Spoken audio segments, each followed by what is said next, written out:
사랑의 아버지 하나님 감사합니다. 한 주간도 하나님의 백성을 지켜주시고 주님의 날개 그늘 아래 늘 품어주셨다가 이 시간 저희를 불러주시어 감사로 예배를 드립니다.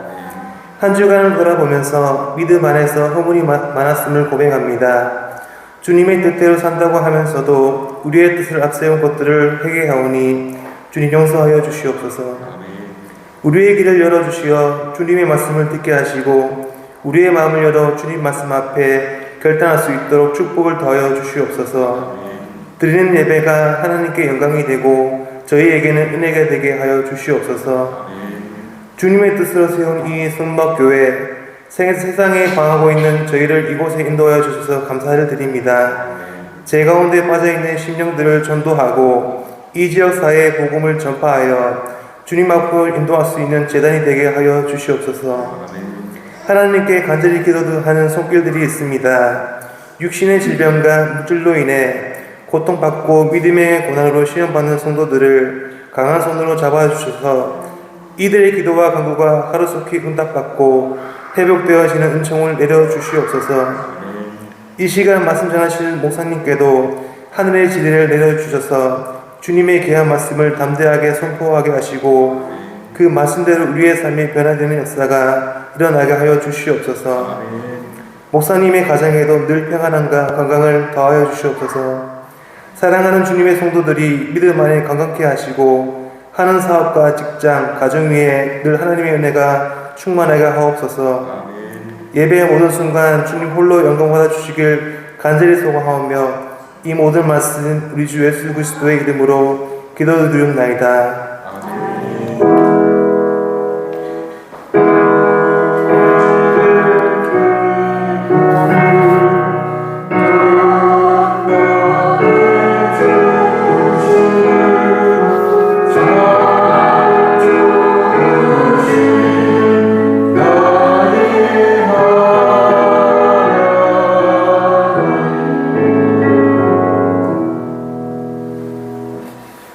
주시는 하나님 말씀은 마태복음 25장 21절에서 23절입니다.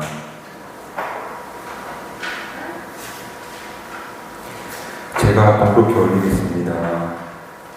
그 주인이 이르되 잘하였도다 착하고 충성된 종아, 내가 적은 일에 충성하였으매 내가 많은 것을 내게 맡기리니 내 주인의 즐거움에 참여할지어다 하고 2달란트 받았던 자도 와서 이르되 주인이여 내게 2달란트를 주셨는데 보소서 내가 또 2달란트를 남겼나이다. 그 주인이 이르되 잘하였도다 착하고 충성된 종아, 내가 적은 일에 충성하였으매 내가 많은 것을 내게 맡기리니 내 주인의 즐거움에 참여할지어다 하고. 아멘.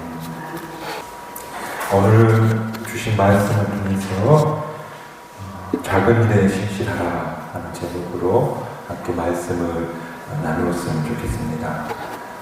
초등학교 소풍 가면 늘 하던 놀이가 있는데 그것은 보물찾기였습니다.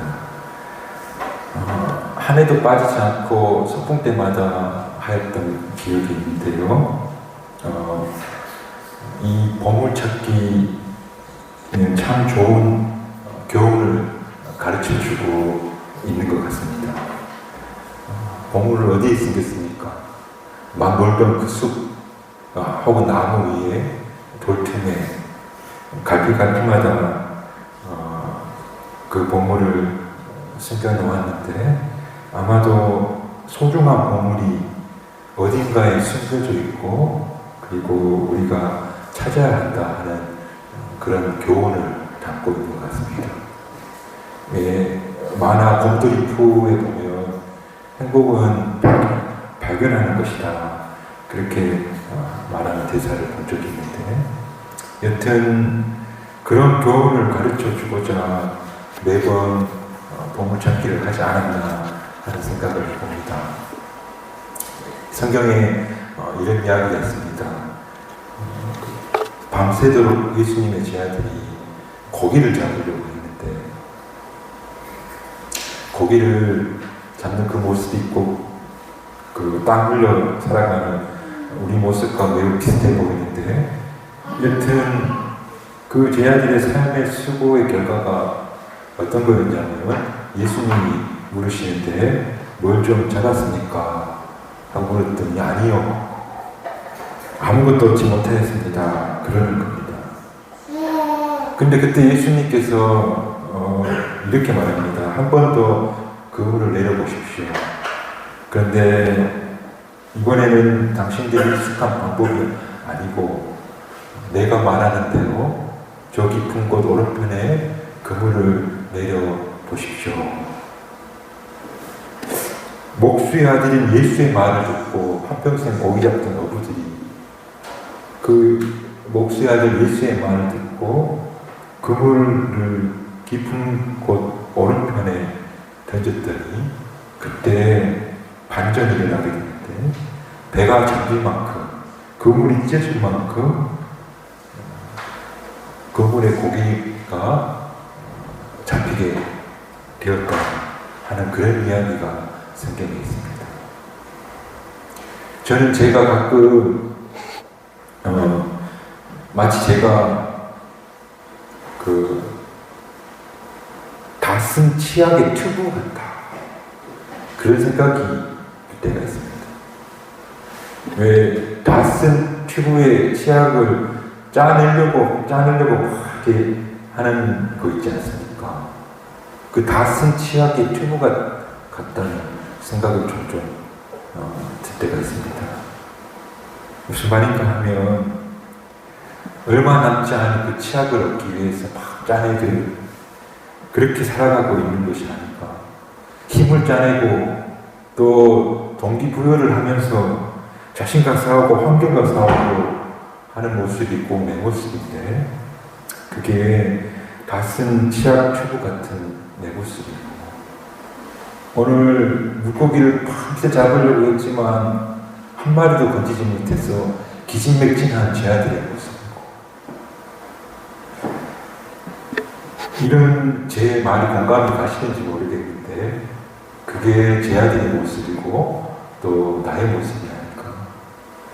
그때 뭔가 도약이 필요하죠. 한 단계 뛰어 올라야 되는데 어떻게 뛰어 오를 수 있을까? 오늘 다 쓴 치약의 튜브 같은 저와 또 여러분과 혹 우리 예수님의 제자들, 그들에게 그래도 물고기떼를 몰아주고 숨겨진 보물을 찾고 그리고 짜내면서 살 필요 없게 하시는 그분이 계시는데, 그분이 바로 예수님이시다. 오늘 우리 경주 성문박교회 교우분들이 예수님이 희망이고, 그리고 그런 다 쓴 튜브와 같은 우리 인생의 새로운 길을, 희망을 주시는 분이 바로 우리가 믿고 있는 예수님이다. 그분이 나를 살게 한다 하는 사실을 믿고 살았으면 좋겠습니다. 덴마크의 철학자 피에르 케고르라는 분이 삶의 단계를 3단계로 나누었습니다.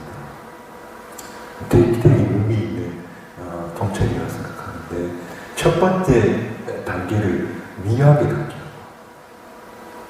미학의 삶이라고 하는데, 우리 미학 이렇게 많이 이야기하는데, 그 미학이라는 게 어떤 예술의 작품을 가리키는 것이 아니고, 이 미학이라 하는 것은 인간의 감각의 만족을 가리키는 것인데, 보기에 좋고 듣기에 좋고 마음의 만족이 되는 대상을 집착해 그것을 쫓아 사는 삶, 그게 바로 미학적인 삶이다.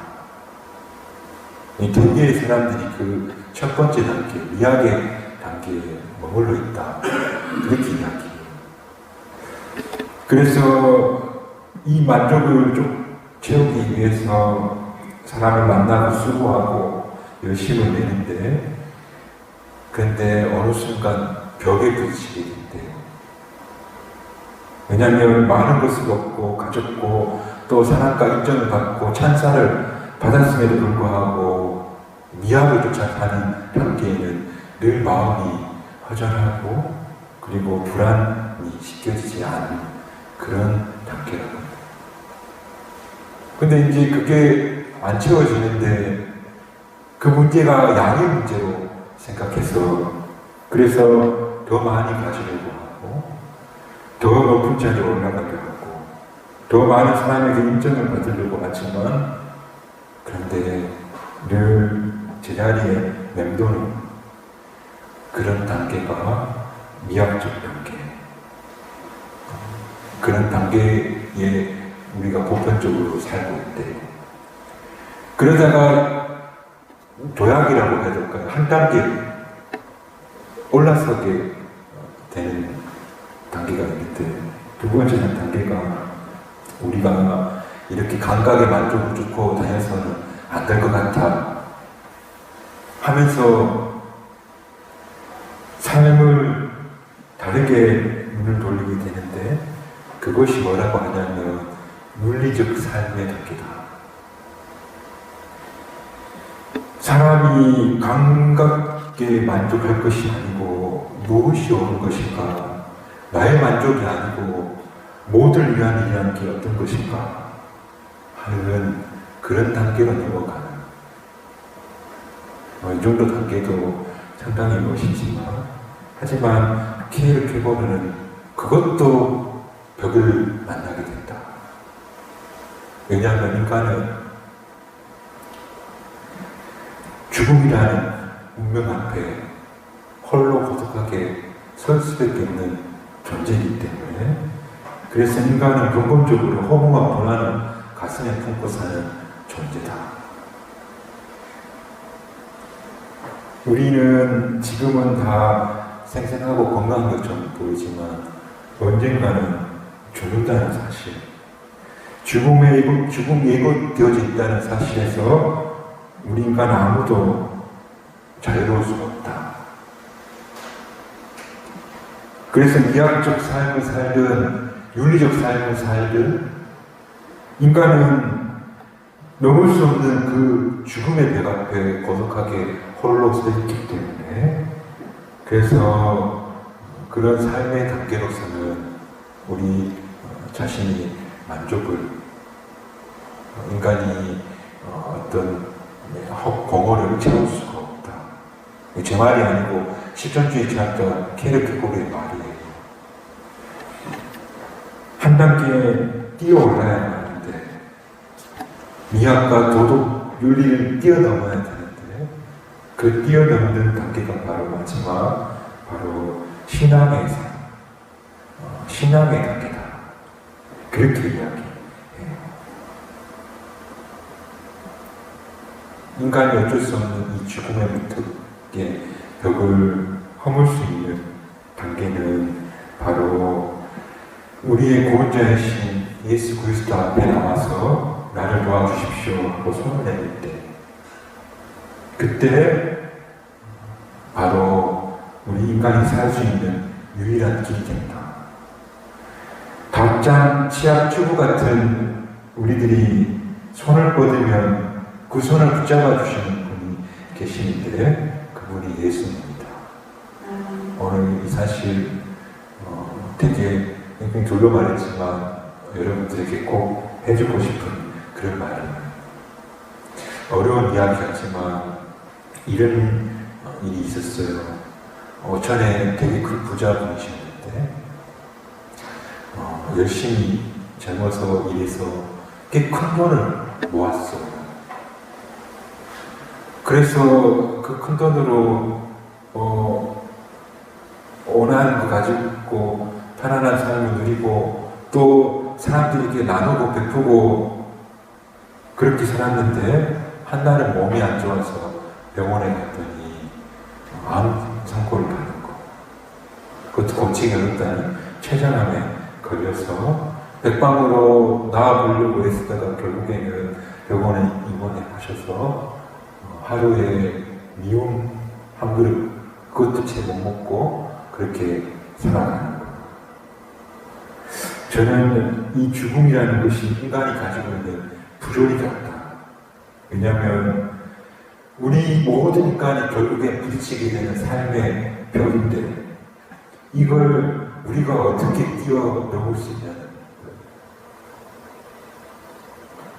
그것은 우리 인간이 결국은 하나님 앞에 손을 내밀 수밖에 없는 그런 존재가 된다.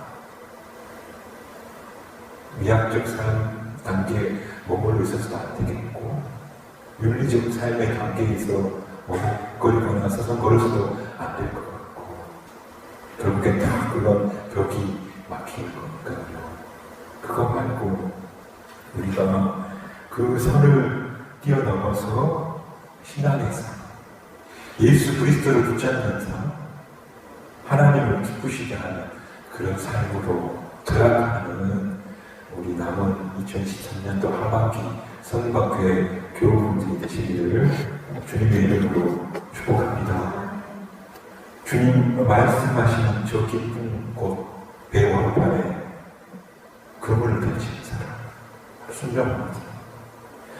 그렇게 또 하나님 앞에 나와서 기도하는 무릎 꿇는 그런 사람, 주님 저를 구원해 주십시오 하는 그 마지막 단계의 삶, 신앙의 삶으로 도약할 수 있는 그런 저와 여러분의 삶이 되시기를 주님의 이름으로 축복합니다. 그 도약에서 우리 삶은 이제 반전이 시작되게 됩니다. 그런 그물이 찢어질 정도의 배가 가라앉을 정도의 어떤 반전이 우리 삶 속에서 또한 일어나시기를 주님의 이름으로 축복합니다. 오늘 우리가 읽은 말씀 대단히 유명한 달란트 비유의 말씀이 됩니다. 주인이 먼 탐욕을 따라면서 세종에게 각기 달란트를 맡기는데 각기 다른 모습을 보여줍니다. 어떤 종은 잘 관리해서 주인에게 칭찬과 상을 받게 되고 또 어떤 종은 재산을 땅에 파묻어서 주인에게 크게 책망을 듣는 그런 내용이 됩니다. 그러면서 이 비유가 오늘 우리에게 하고자 하는 핵심이 21절, 23절 우리가 읽은 말씀인데 착하고 신실한 종아 잘했다. 네가 작은 일에 신실하였으니 이제 내가 많은 일을 내게 맡기리라. 와서 주인의 즐거움에 참여하라. 그렇게 말하자면 이 말씀에서 우리 삶의 주인이시고 구원자 되시는 하나님께서 기뻐하는 삶의 태도가 무엇인지를 이야기하고 있는데 그것이 무엇인가 하면 바로 작은 일에 신실하는 것. 이것이 하나님께서 기뻐하시고 칭찬하는 삶의 태도가 됩니다. 작은 일에 신실하라는 이 말씀 저는 제 식으로 바꿔보자면 무릎 꿇는 삶이다. 우리가 하나님 앞에 나와서 기도의 무릎을 꿇듯이 그렇게 무릎 꿇는 심정으로 신실하게 오늘 우리에게 주어진 삶은 그게 아무리 작은 일이 할지라도 소중히 생각하며 살아가는 것. 그것이 바로 작은 일에 신실한 모습이고 무릎 꿇는 삶이다. 저는 오늘 하나님께서 기뻐하시는 삶의 태도다. 그렇게 말씀드리고 싶습니다. 우리 기독교 신앙인 중에 다섯 유흥모 선생님이라고 하는 분이 계시는데 난강 이승훈 선생님이 설립했던 오산학교 교장으로 계시면서 많은 독립투사 그리고 애국지사들을 길러낸 훌륭한 학교인데 그곳에서 한평생 학문을 가르치고 그리고 성경을 가르치신 그런 선생님이신데 그분이 그 교회도 책임인데 일화가 상당히 많은데 그 일화 중 하나 남은 것 중 하나가 뭐냐면 그분이 뭘 하든지 누구를 만나든지 항상 무릎을 꿇고 계셨다.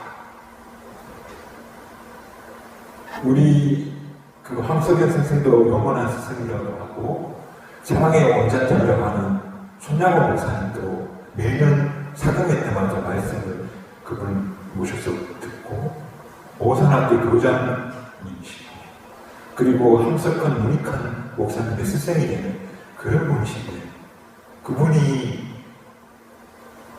모습을 기억하는 제자들이 하는 말이 그분은 항상 무릎을 꿇고 계셨다. 책을 읽을 때든지 식사를 할 때라든지 글을 쓸 때든지 성경을 가질 때도 항상 그분은 무릎을 꿇고 계셨다.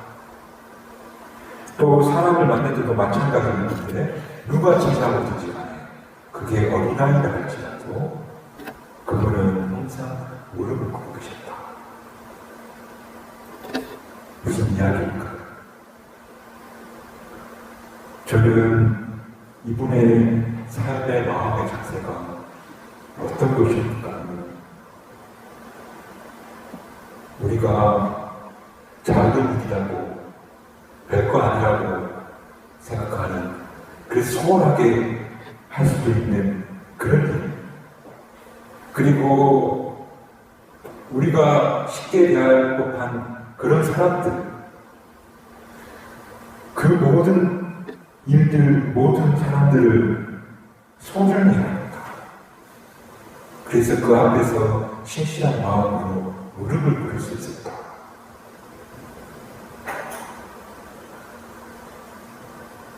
오늘 우리가 소홀하게 생각하는 일들, 우리가 소홀하게 대하는 사람들, 그런 사람들에게, 그런 일들에게 신실하리라. 그리고 그것이 바로 우리 주님께서 기뻐하시는 삶의 태도다. 말하자면 우리가 하나님 앞에 기도의 무릎도 꿇어야겠지만 우리 사람 앞에, 우리 사람들 앞에서 무릎 꿇는 삶도 대단히 중요하다. 1880년대에 실제로 있었던 일이라고 하는데요. 미국에서 가장 유명한 대학 하버드 대학교에서 어떤 두 부부가 총장님을 만나러 방문한 거예요. 하버드 대학 총장님이니까 대학 없이 아무나 만날 수 있는 그런 분이 아닌 거죠. 그래서 비서가 안 계시다고 지금은 시간이 없다고 그래도 그 부부는 막무가내로 기다렸고 3시간, 4시간을 기다린 끝에 비서가 미안해서 총장을 잠깐 접견하게 해주는데 이제 그 총장이 사무적으로 무슨 일로 오셨습니까? 그렇게 묻습니다. 그랬더니 그 부부가 우리 아들이 이 하버드 대학에 다녔는데 그런데 우리 아들이 얼마 전에 교통사고로 죽게 되었습니다. 그 아들이 이 학교를 너무 사랑하였던 터라 제가 이곳에 기념비를 하나 세우고자 합니다. 했더니 총장이 여기가 무슨 공동묘지도 아니고 무슨 기념비를 세웁니까? 그랬더니 그 부부가 아니 그게 아니고 건물을 하나 지어드리고 싶습니다. 했더니 이제 무시하는 투로 이 학교를 짓는데 750만 달러가 들었습니다. 당신이 지을 수 있냐는 그런 식으로 무시한 겁니다. 아 그렇습니까? 하고 그 부부가 나가서 다른 곳에 학교를 세웠는데 그게 스탠포드 대학이었고 그렇게 이야기하는 걸 들었습니다. 여러분 지금 여러분들이 하고 있는 일 우리가 또 만나는 사람 어떤 사람인지 어떤 일을 하는 분인지 여러분들은 모릅니다. 그러나 하나님은 그걸 주목해보고 계신다는 겁니다. 지금 내가 하고 있는 그 작은 일 소홀할 법한 그런 일 할지라도 그거 네가 어떻게 하는지 네가 만나는 사람들에게 네가 어떻게 대하는지 바로 오늘 비유에서는 주인이신 하나님이 보고 계신다는 겁니다. 우리 교회에 찾아오시는 분들이 종종 있습니다. 저도 저희 아내도 최대한 공손하고 따뜻하게 해야지. 그런 마음의 준비를 늘 하고 오시는 분들을 맞이하는 편입니다. 이분들 중에 어떤 분이 어떤 건지 우리는 모릅니다. 그래도 그분들이 어디 나가서 이 교회에 대해서 한마디 하실 수도 있을 텐데 또 그 말씀을 누가 들을지 아무도 모릅니다. 그 작다고 여겼던 그 한 사람 한 사람이 무엇을 불러올지 우리는 아무도 알 수 없다는 것. 다만 오늘 우리에게 주신 맡기시는 그 작은 일들, 또 우리가 만나는 그 작은 사람들, 그들을 소중하게 대하고 신실하게 대하라. 그 말씀 오늘 하고 계십니다. 그러므로 오늘 우리가 매일 하고 있는 작은 일들, 그리고 우리가 소홀하게 생각했던 그 일들 앞에서 무릎 꿇는 심정으로 일하는 사람 되시고요. 그래서 하나님께 정말 칭찬받는 그런 저와 여러분 되시기를 주님의 이름으로 축복합니다. 이렇게 우리가 작은 일에 신실하고 또 우리가 아무리 작은 이다 할지라도 정말 함께하게 될 때에 그때 오늘 그 주님의 잔치에 참여하여 즐거움을 받는다.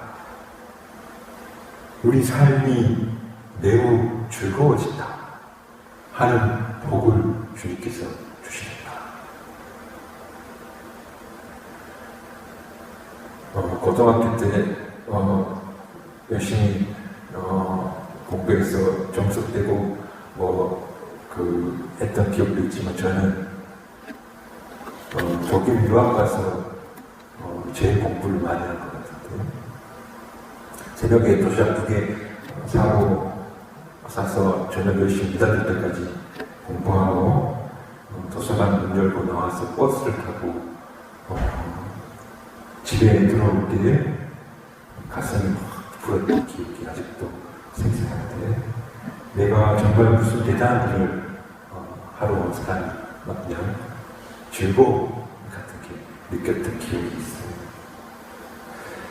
말하자면 삶의 밀도가 대단히 중요하다. 삶이 그 행복은 삶의 밀도와 연관이 있다. 삶을 건성건성 대충대충 살면 그 삶은 구멍이 숭숭 뚫려있는 삶이 될 텐데 그런 삶이 즐거울 수가 없지. 우리에게 주어진 하루를 알차고 밀도 있게 살지 못하면 거기서 즐거움은 나올 수가 없는 거죠. 현대인의 정신건강에 가장 큰 위협이 되는 것이 뭔지 아십니까? 얼마 전에 본 것 같은데 여가가 뭐냐면 남는 시간. 이 남는 시간이 사람을 병들게 한다고 합니다. 사람이 열심과 수고와 땀 흘리는 그런 대상이 없는 사람은 어떻게 되는가 하면 그 마음의 성이 한순간에 굳게 되어버린다고 합니다. 마음속에 순식간에 무질서와 혼돈이 찾아오게 된다는 겁니다. 가끔 주부들이 이불 덮고 누워서 하루 종일 귀찮다고 핑계 넘어지는 겁니다. 그러다가 나와서 드라마 보다가 시간을 보내고 나면 그때 가슴이 뿌듯하고 행복하십니까? 마음이 무너집니다. 우리가 신실한 삶을 살지 못하면 거기서부터 정신건강에 큰 위협이 온다는 겁니다. 그래서 그 무너진 가슴을 채우기 위해서 코스가 있죠. 친구를 만나고 쇼핑을 하고 뭘 하고 또 뭘 하고 하는데 하나도 채워지면 좋지. 일상을 벗어나보겠다고 벗어나봤지만 또 기다리고 있는 건 일상이기 때문에 그 일상을 벗어날 수가 없다는 것. 방법은 내게 맡겨진 그 작은 일을 소원하지 않고 그 속에 뛰어드는 것.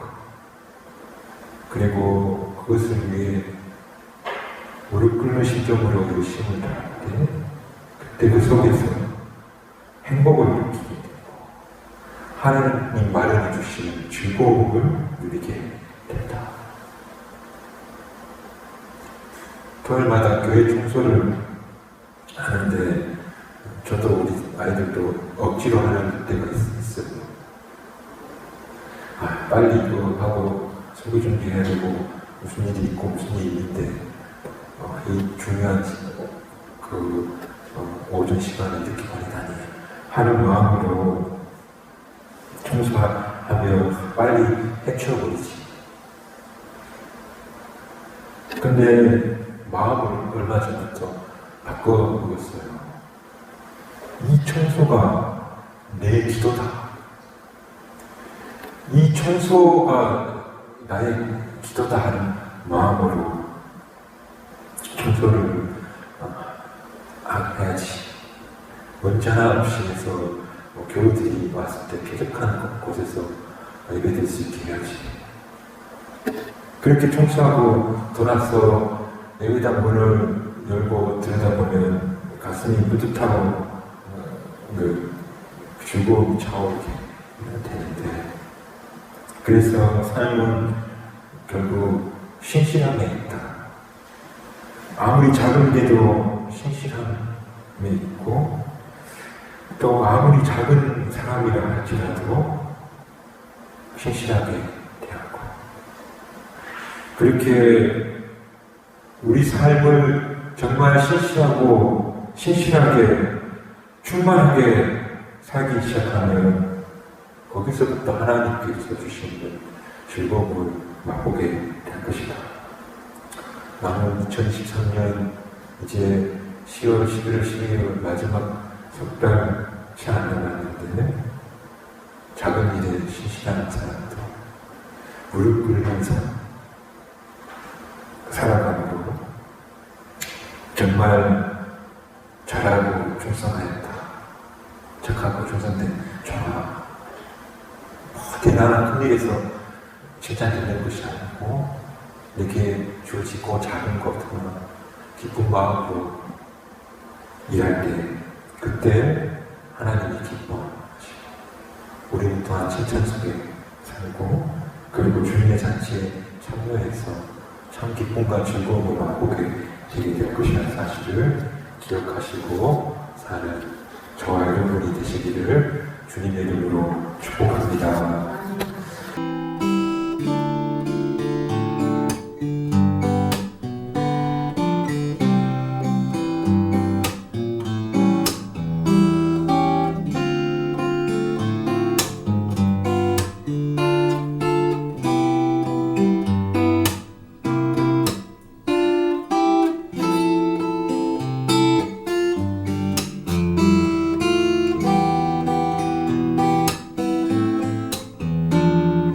자, 시작!